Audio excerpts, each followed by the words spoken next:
Во моментов целиот свет се справува со последиците на ковид вирусот и се подготвува не само за овој прв бран кој што беше во тек, туку се подготвува и за втората фаза на епидемијата, која сите очекуваат во втората половина на годината. Несериозно е како држава и ние тоа да не го правиме. Во моментов имаме вонредна состојба и имаме собрание кое што е распуштено.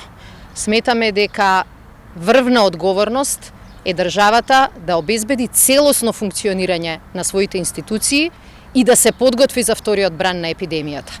Затоа нашиот став беше веднаш штом ќе се создадат услови, веднаш штом епидемијата ќе ни даде шанса да ги организираме изборите, тоа да го направиме. И навистина се чудам на политичките партии кои многу зборуваа за избори, што сега бегаат од избори и од било какво најава да дискутираме на оваа тема.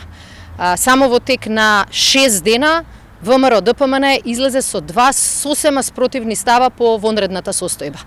Прво, нивниот председател тврдеше дека втората вонредна состојба тој не можел да ја разбере, за да потоа подпредседателот на неговата партија вели дека неопходно е вонредната состојба да продолжи. Станува јасно дека не се грижат за епидемијата, не се грижат за граѓаните, не се грижат за државата, туку единствената цел е да ја избегнат опасноста за нив наречена избори.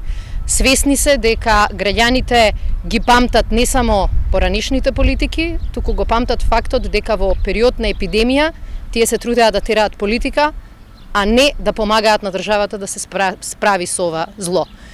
Одлуката нема да ја носиме лесно, одлуката ќе ја носиме низ консултации, меѓутоа не сакаме државата да влезе и во вториот бран на можната епидемија во втората половина на годината без собрание и без целосно функционални институции во полн капацитет.